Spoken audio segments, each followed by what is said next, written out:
આપ સૌ જાણો છો તેમ ચાઇનીઝ દોરીથી પતંગ ચગાવવા એ જીવલેણ સાબિત થઈ રહ્યું છે, તેમજ પક્ષીઓ અને મનુષ્યોને પણ આનાથી ગંભીર ઈજાઓ પહોંચી રહી છે।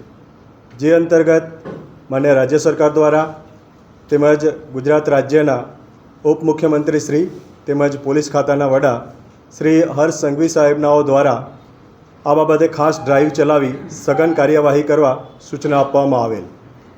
ગુજરાત રાજ્યના ડીજીપી શ્રી વિકાસ સહાય સાહેબ તેમજ અમદાવાદ વિભાગના આઈજીપી શ્રી વિધિ ચૌધરી સાહેબનાઓ દ્વારા આ અંતર્ગત ડ્રાઈવ દરમિયાન વધુમાં વધુ કેસો કરી તેના મૂળ સુધી પહોંચવા માટે સૂચના આપવામાં આવેલ છે।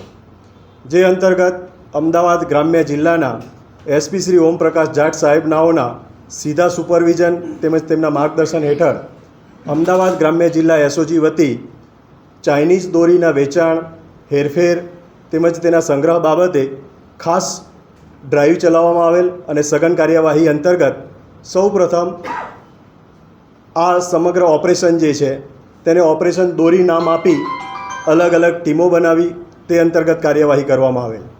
જેમાં સૌથી પ્રથમ સાણંદ પોસ્ટે વિસ્તારમાં એક ફાર્મ હાઉસમાંથી આરોપી ભીખાભાઈ શાંતિભાઈ રાણા પાસેથી 1872 આ ચાઇનીઝ દોરીની રીલ્સ પકડવામાં આવેલ। તેમની સાથે અન્ય 3 આરોપી પણ હતા અને કુલ 7,28,000થી વધુનો મુદ્દામાલ પણ જે તે સમયે જપ્ત કરવામાં આવેલ।